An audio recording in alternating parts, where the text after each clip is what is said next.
I need to do the best until I know better, then do better. And I know I keep saying that over the course of this particular session because I think that's the mindset around continuously looking to evolve and improve and get better.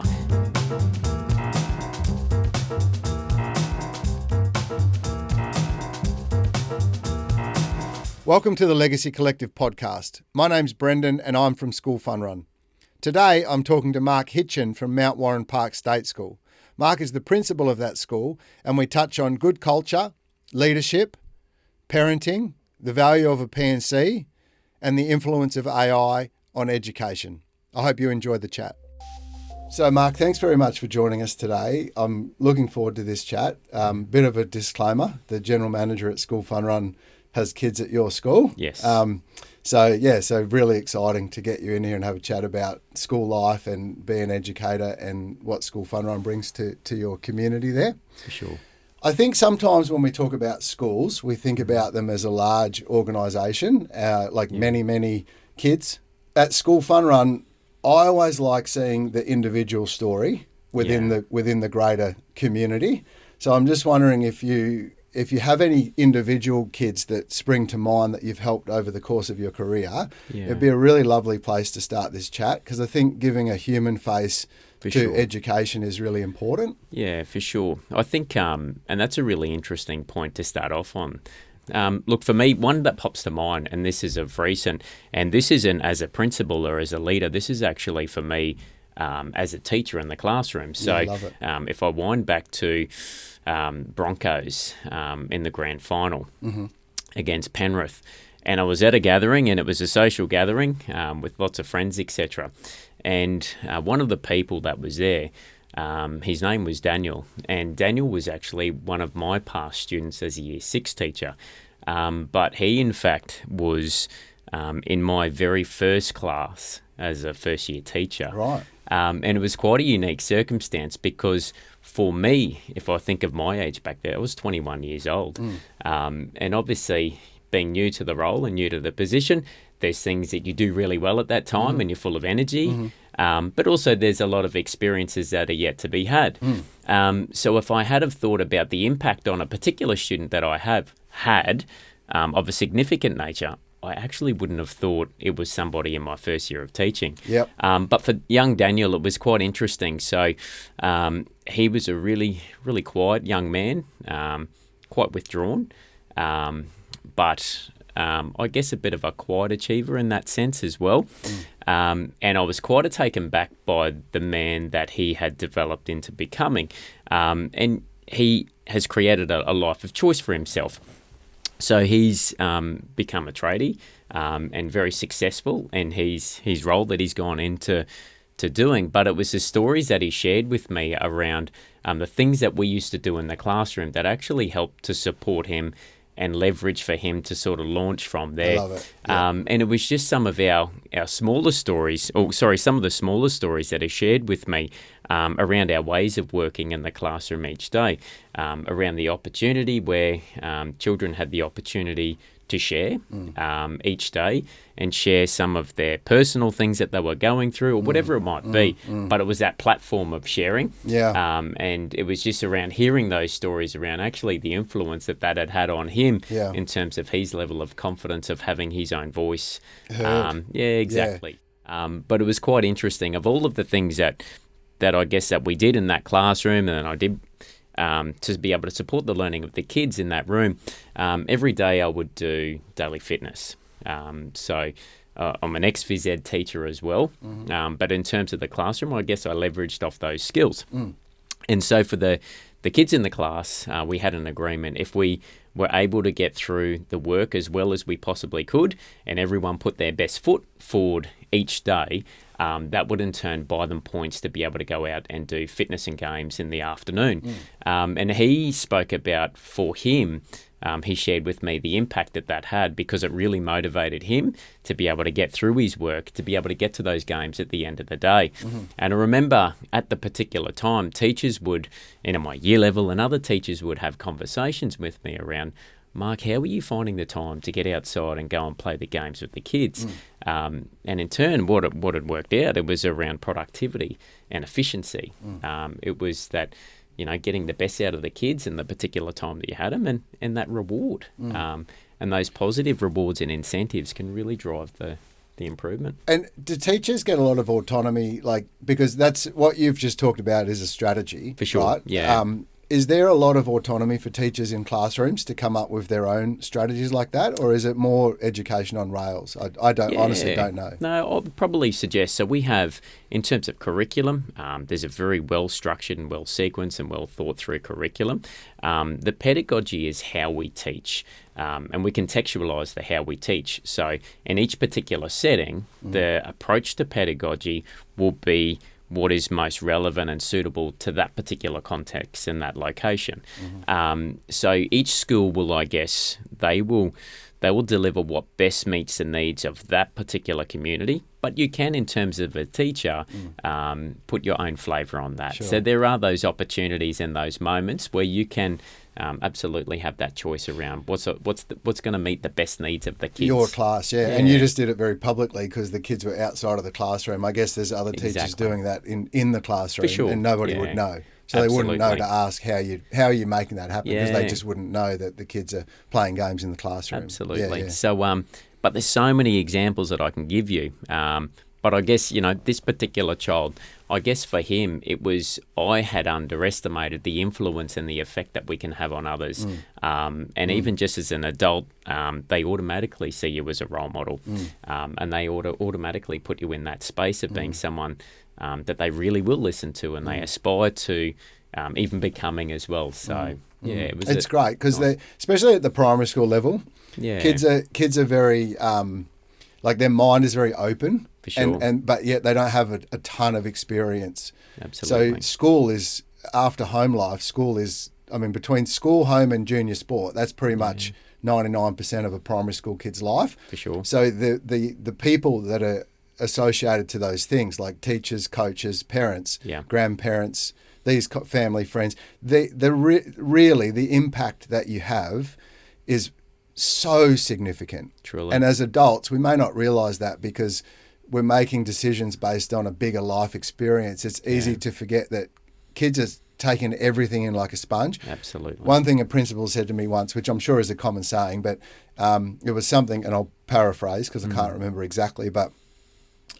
kids can't be it if they can't see it. It was something along those lines. Yeah. So being a good role model is just it's just so important above everything else when you're dealing with primary school kids. Absolutely.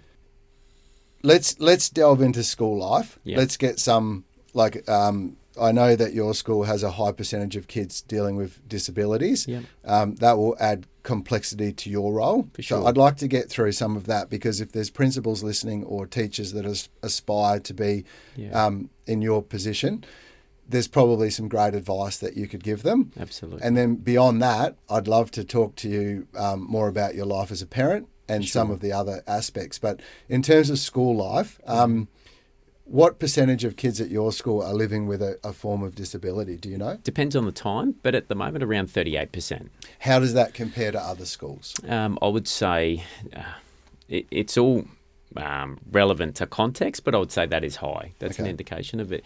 There's a high percentage.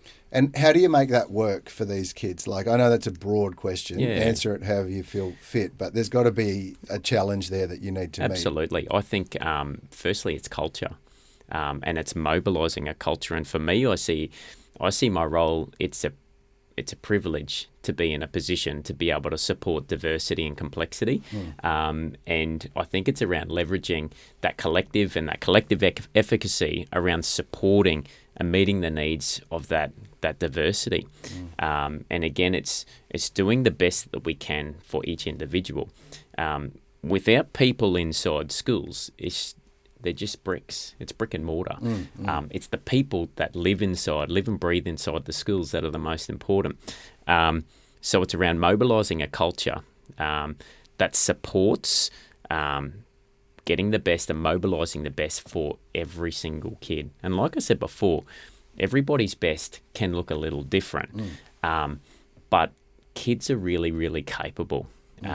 So it's having that common belief that everyone can be successful, and genuinely, every kid can be successful given the right conditions, the right environment, and the right approaches.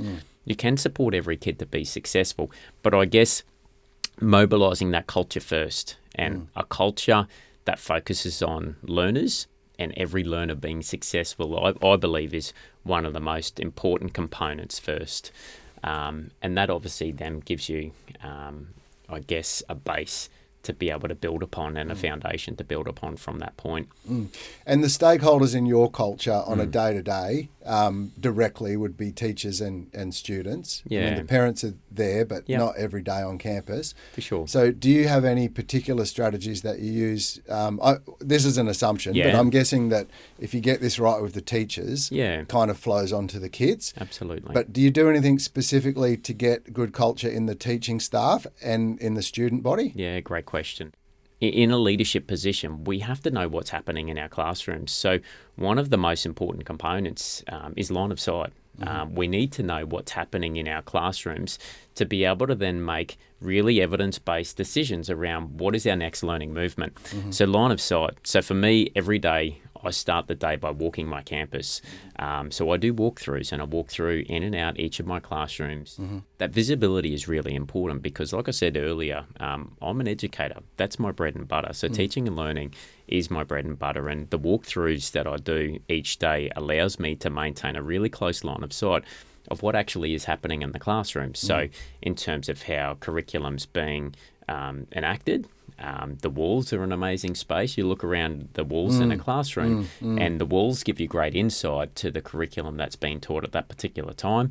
It gives you insight to the pedagogy, and the pedagogy is how we teach. And then obviously it gives you an idea of the culture in that room as well. But again, it's around relationships. It supports the relationships with your staff.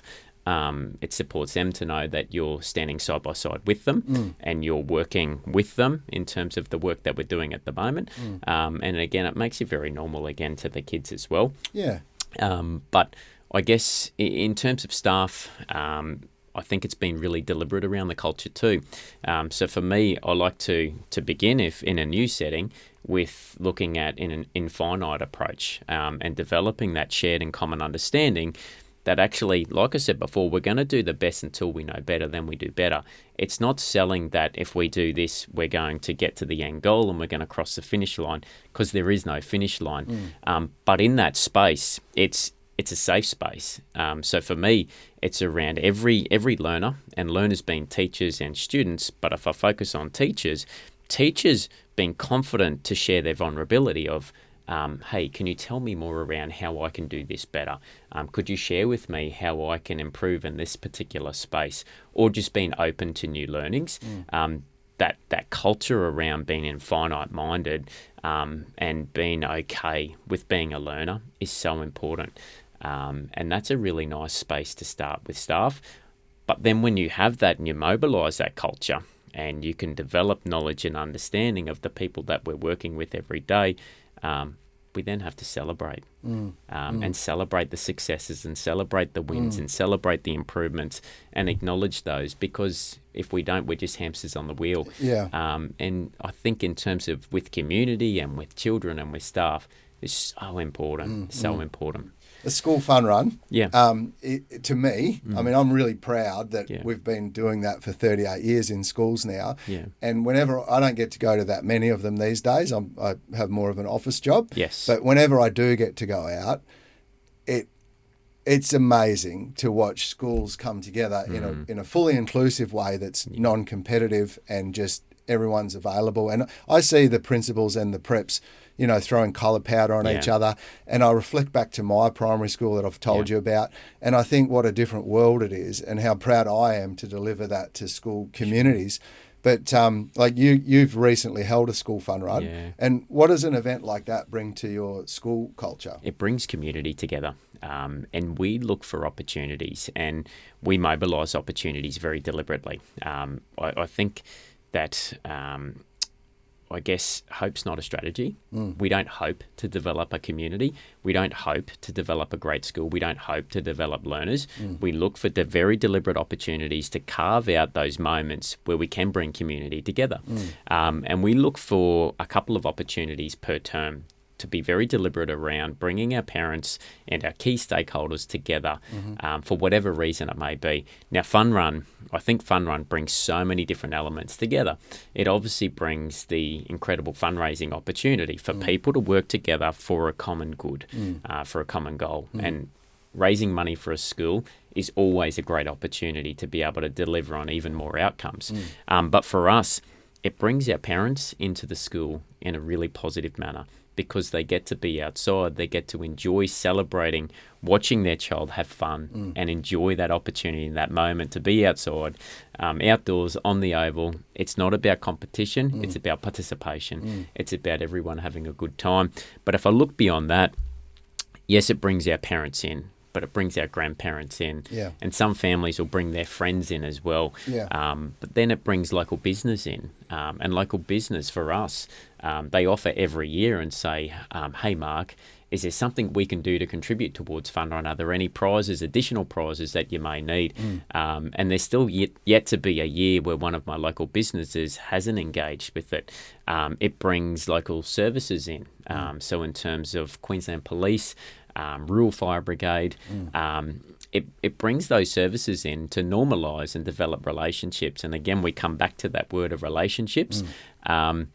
And it brings all those key stakeholders together, really for the betterment of the kids, in what is nothing more than just fun. It is. It's a good time. I'm always amazed if you say to kids, go and run laps of the oval, and as an ex-PE teacher, you appreciate this. Absolutely. It's a punishment. But if you throw a bit of collar at them, they don't even know they're running. Absolutely. I've seen kids run for 45 minutes. Yeah. And that's way too long, by the way, if you're listening to this. But I've seen it, and they don't even realise they're doing it. But if you asked them to just do laps, they wouldn't think much of that. But if we tap into the inclusivity, it's an inclusive event. Yes.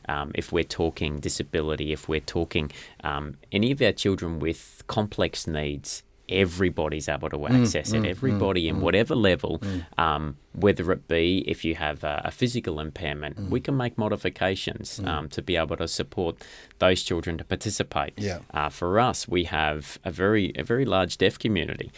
So our interpreters and our language models and our teachers of the deaf will be able to support our children. And we use sign to be able to engage them. And what's really warming is when you look up on our hill of our sea of parents that are up there, you'll see our parents signing the clapping symbol. Really? As our children come past. And it's around bringing people together. Yeah. I love it. There's that old cliche that primary school is the heart of local community. But I know, like during COVID, we were putting on events at schools and parents were locked out. But they would come to the fence of the school because they couldn't, that's not illegal.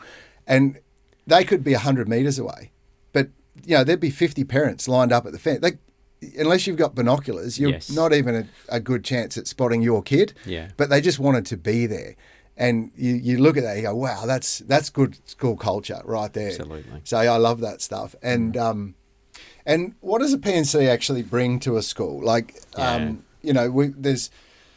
There's obviously the educators that are paid by the department to be there and educate the kids. And then there's this small group of what I call incredible human beings that volunteer their time to offer some sort of value to school life. But from a principal's point of view, what does a PNC actually bring into the school? For me, the most important thing that they bring is community voice.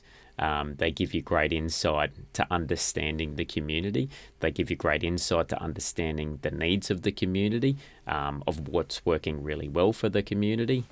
For me, I know my P&C. I hold them very, very closely and dearly to me because they're my sounding board.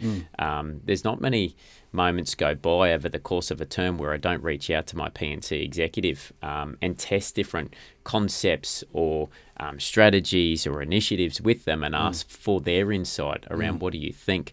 But I think what's really important with that part of your P&C and leveraging and working with your P&C is listening. because what they have to have is really, really valuable. What they can add is really valuable, and the insight that they can give you is so powerful. And if you actively listen and genuinely listen to what they have to say, the difference it can make for the school community is so important. So for me, it's actually the voice. It's community voice. That's the most important part of our PNC. Of course, the fundraising and all of the other initiatives that go with that, they create those Kodak moments. Yeah. And the Kodak moments, they're so important. But For the younger listeners, Kodak is Instagram. Exactly. Thank you. Exactly. So yeah, for me, that's how we work with our PNC. Yeah. Very cool. And you've got kids yourself? Sure do. How old are they? So I've got a 15-year-old, 13-year-old, and a 12-year-old. Okay, great. Yeah. And they all have a shared interest in martial arts, I've been told, or is that some of them or all of them? No, all of them. All of them? Yeah, all of them. Wow. Yeah. And were you a martial artist yourself? Yeah, I was. So I guess as a kid, that was absolutely an interest of mine and something that I pursued.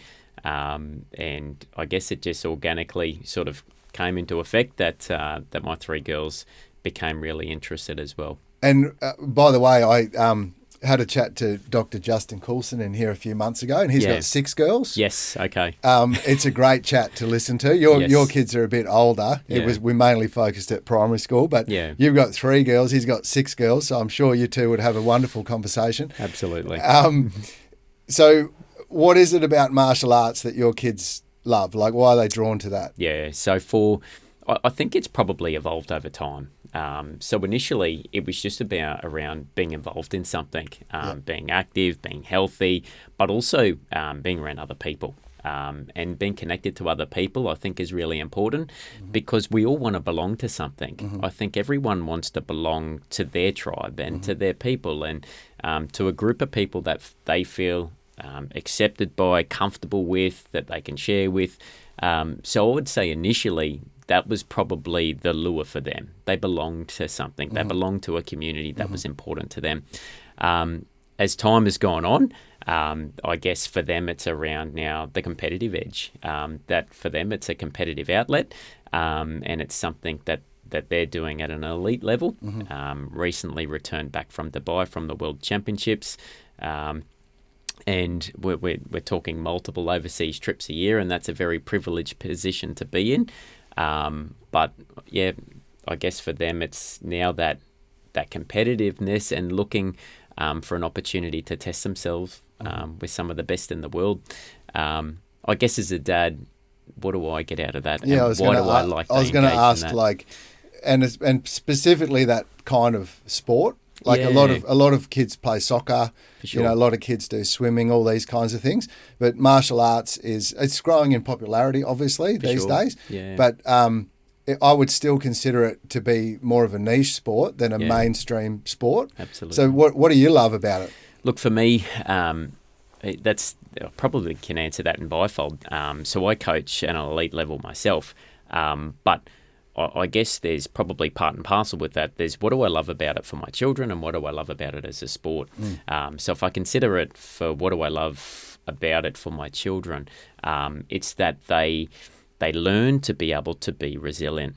And resilience is something that we throw around in society. It's a term that we throw around and say that our children need to become resilient. But it's around having the fortitude to actually take the steps to do what is needed in order to become resilient. And if I think of my 15-year-old, I'll give you a story. So 2 years ago, she went to Korea as a 13-year-old. And she went to Korea as a 13-year-old without mum and dad. Wow. She actually navigated the Korean airport with one other person, with actually a peer.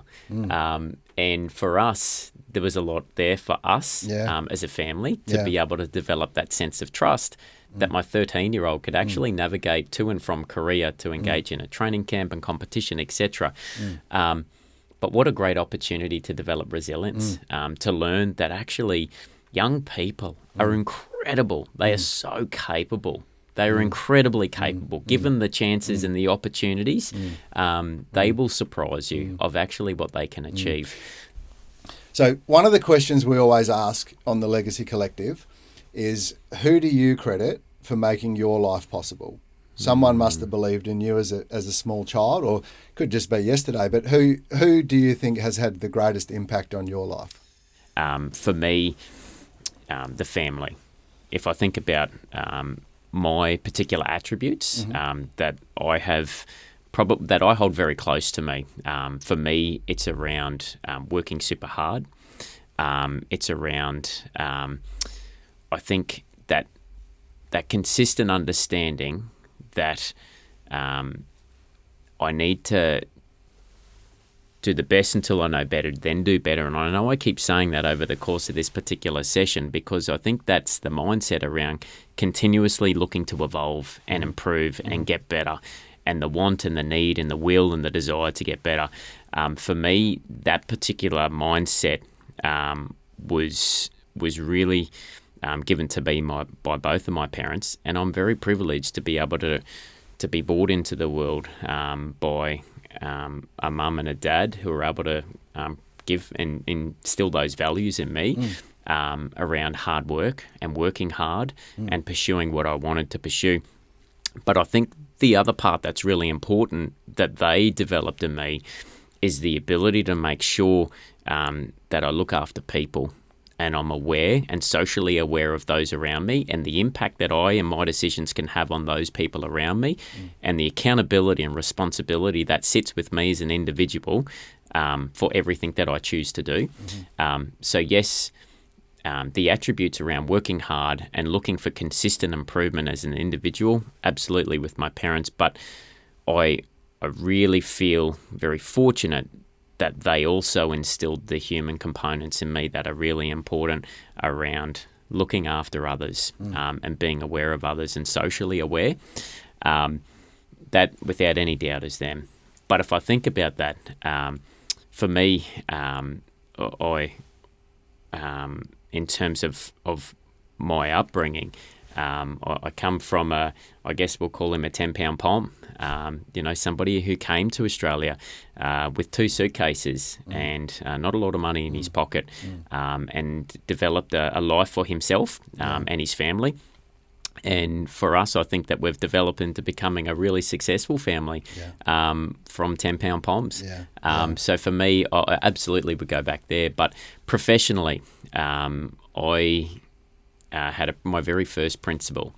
Her name was Chris, and she had the biggest and most profounding impact on my career because she taught me the importance of developing the whole child. She taught me the importance of being consistent, persistent, and if needs be, insistent. And just holding that line and holding the course and making sure you've got the fortitude to see things through. For me, without any doubt in my mind, professionally, she's had the most significant impact on my career.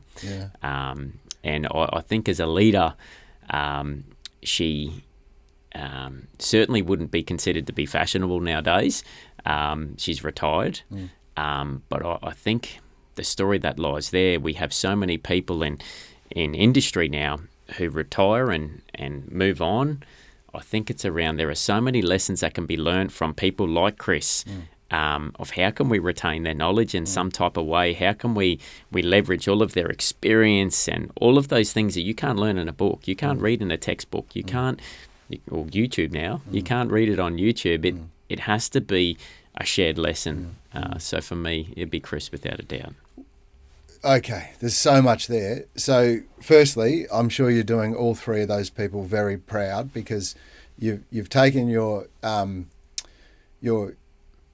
gifts in life to be born into a great, loving, supportive family that could give you the opportunity to be who you wanted to be, and you've chosen to take a path as an educator and a coach, which folds into the humility and the humanity side of being good to other people. And then you're obviously doing a great job at educating because you've been promoted to principal level and you've got some of the best martial artists in the state under your care. So I'm sure that all 3 of those people would say you're doing a great job. So just want to acknowledge that. Thank you. Thinking back to your time in primary school, did you have a favourite teacher? Ooh, yeah, I did have a favourite teacher actually. Yeah, And what made them special to you? yeah, for me, it was I felt he had a sense of belief in me. Now I look back, he pushed me in a really positive way because he had aspirations for me, but I think it was that sense of belief. I felt that he had that investment and sense of belief in me that I could become whatever I wanted to become. But I think, for me, and I probably can't narrow it down to one. There's a few. But if I think of the commonalities that exist amongst those particular people, they're your champions. It's those people that you feel are on your side, those people that are working with you and for you, and they want to get the best out of you. Because I think as educators, we can deliver a curriculum and we can teach in a particular way with pedagogy, but truly those one percenters, those amazing teachers are the ones that get the best out of individuals, and evoking the best. That's an art form. It is absolutely an art form. Like my favourite teacher at primary school was Miss Stewart, my grade 2 teacher, and what I reflect so fondly about with her, I wasn't academically a brilliant kid. Never was my whole school career. So I think there's a natural disposition where kids that are doing what you want them to do and doing well at it get rewarded, because why wouldn't you, right? Yep. I'm asking you to be good at mathematics. You're good at mathematics, so you get rewarded. And then you've got kids like me that are not good at mathematics, so I don't get rewarded. But what Miss Stewart did for me, and this is why I think so fondly of her, is when she would leave the classroom to do something, she would leave me in charge of the classroom. Yeah. And my point is that she would give me responsibility, right? Which I liked. For sure. Like today, I run a business. Yeah. There's a lot of responsibility. I don't have to be great at math. I have a bookkeeper and I have an accountant and I have a general manager that looks after that side of the business for me. But I have to be good at leadership because I have to be, that's my job, right? Is to be a visionary and set good culture. And she could see, I was 7 years old and she took the time to understand that whilst I'm academically not the brightest kid in the class, I'm trustworthy. Yeah. And you can leave me in charge of the class when you go. Sure. And a little thing, and consistently do it. It wasn't like she shared the role around. Like I was her guy when she left the class. Brendan was going to look after the classroom. And now I'm 47 years of age. I'm literally my 40-year anniversary of being outside that classroom. Yeah. And I still credit her. I couldn't even tell you the name of my grade 5 teacher. For sure. But I'll never forget Miss Stewart. Yeah. And it was because she looked at the classroom, and to your point, it is an art, because if you just give rewards to the kids that are doing what you want them to do, then the kids that aren't doing what you want them to do, what is their incentive to do better? And she gave me an incentive to do better, and I responded to that, and I've never forgotten it. So I think you're right. I think it is an art. Absolutely. Yeah. Is there anything that you would like to share that we haven't talked about? Probably. In terms of leadership, if I go back to school land for me and staff and the importance of staff, I think schools are boasting with really, really talented people and amazing people. And given the right culture, I think schools can be places that absolutely flourish, because I don't think there's many educators that don't walk into a school not wanting to make a difference. Teachers go into rooms, they want to make a difference, and they want to do a good job, because everyone wants to do a good job. For me, it's around everybody ensuring that the motivation and the incentives and the end goal is all keyed around making sure that we're mobilising to get the best for the kids. For me, I'm very fortunate in the outcomes that we've achieved as a school. I think are a testament to the people that I am absolutely privileged to work with. And my people absolutely go above and beyond the call of duty, and they consistently have the kids at the middle and at the centre. But schools are not dependent upon one person. Schools are dependent upon the collective. They're dependent upon everybody doing their role. And even down to our groundsmen and our cleaners, they play really, really important roles, because if my grounds don't look good, if my hedges aren't straight, if my pathways aren't trimmed, then it doesn't feel good. It doesn't look like a place for learning. If my classrooms aren't clean, and my desks aren't clean, and my chairs aren't clean, and my carpets aren't clean, well, the kids can't engage in learning in those spaces. But I think as a leader, my role is to make sure each of those people feel valued in their role. And if they feel that sense of value, and if they feel that sense of collective efficacy, that they each play that critical role to be able to support the teaching and learning to occur over the course of the day, if they don't feel those things, then we don't get the outcomes we're looking for. But if they feel that sense of value, then I think you get that buy-in, and then you have and you develop what is a community. And a community is around a group of people working together for a common good, existing together. They belong to something together. So for me, that's probably something that I hold very close to me as being a leader. What got you into education in the first place? Like when you were making a decision about careers, why were you drawn to this one? I really wish that I had a very deep answer for you on this one, and I'm going to give you a very honest answer. I really, really enjoyed sport as a young man. Yep. I really enjoyed sport, and I guess there would be a lot of people that say they got into teaching because they wanted to make a difference, or they really connected and worked well with young people. For me, initially it started, I had a real passion for sport. I taught martial arts from a very young age. But that person that you asked me about before, if there was a particular teacher that had a significant impact on me, that was one of my phys ed teachers. And my love of sport, and looking at him as a role model at the time, of someone who was a phys ed teacher, I sort of connected the two together and thought, well, maybe I can leverage off my love and passion of sport with looking at this particular person who I'm holding in a high esteem in society. I think he's a really good human being. I think he's doing a really good job, and he does something meaningful. Maybe that's something that I can pursue. And that's how I landed in teaching. But I guess the longer that I have been in education, and well over 20 years now, the deeper my love for education has become, and the more passionate I have become. And that was a point I was going to make, because what your story is a great example of how, if you follow your passion, like if there's something that you really love and you do it, you don't know where it's going to lead. Like it's led you to be a principal of a great primary school, a leader of community, all of those wonderful things. Like you're literally changing the lives of hundreds of kids every year, which is, I'll use your word, it's a privilege. But it didn't start there. Like it's there now, but it didn't start. It started because you love sport and you like this guy, and you thought, well, I could do what he does. Probably not much more thinking other than that sounds like a good way to spend my life. Yeah.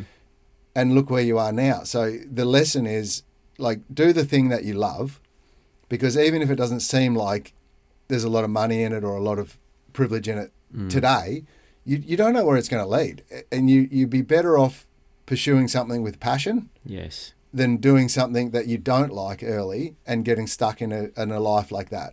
Because, this just is a really great example. So whilst you might not think it's, the most inspiring answer, I think it's a great answer, because what it shows to me is follow your heart and your passion will lead the way. And I think that's something that can hold you for the test of time as well. Teaching it's a tough job. Teaching is a really tough job. It's an important job. Yes. I said the highs are really high and the lows can be really low. But that drive and that passion, I think, is what can continue that journey for you and to remain in the occupation and to remain current and fresh. I think teachers today have it pretty tough. Like, I think society is very complicated. It's a complex thing now. When I was a kid, but in the 80s, life seemed a lot simpler than it does today. So my teachers, their role was well defined. Yes. Now teachers are quasi everything. Counsellors, parents, teachers, you name it. There's a role to play there. And I think it's going to get interesting. And the reason I say that is AI is coming. I don't know what it's going to do. I don't think, all of us are sort of anticipating that. Yeah. But I feel like education is going to change significantly in the coming years. Yeah. Is there any chatter around that? I would probably say education is constantly evolving. Truly, one term in education, for my staff, I say one term in education is like a year in the real world. The pace that it moves at, and it moves at such a fast pace, the pace that it moves at is astounding. So it doesn't surprise me that things are evolving. I think what's important is that we continue to make it relevant. So AI, for example, absolutely, it's a part of our world now. It's a part of our ways of working. It's how we do things. It's how we do business. It's around how do we support our people to be able to work inside that world. So that I believe that there's always going to be a place for teachers. There's always going to be a place for a formal education. But as the AI and the technological world continues to develop, it's how can we pivot and make sure that we're aligning our ways of working to being current for what our world needs. It's a great answer. Like, I can remember being at school and being upset that we had to learn something like algebra, right? Yeah. And saying, like, when am I ever going to use this, okay? And then doing long division math and saying, but as soon as I graduate, I'll get a calculator. For sure. So in the 1980s, a calculator was like, I would justify not doing my math homework because I'm going to have a calculator. Yeah. If I was a primary school kid now, disengaged with education, I don't have a calculator. I have artificial intelligence. Like, Absolutely. I'm literally not interested in anything because there's a mass, like, it's chalk and cheese. Yeah. Hanging your hat on a calculator will do my math versus AI will do everything for me. Absolutely. I think your point about staying relevant and giving kids the tools that they need to succeed in whatever the world looks like, I actually think teaching will not only be relevant, it'll be more relevant than ever, because somebody has to lead en masse the next generation into these challenges. And I think there are going to be challenges. For sure. I think there's going to be good things, and I think there's going to be challenges. Someone has to navigate through. And parents can do it on an individual level. Yeah.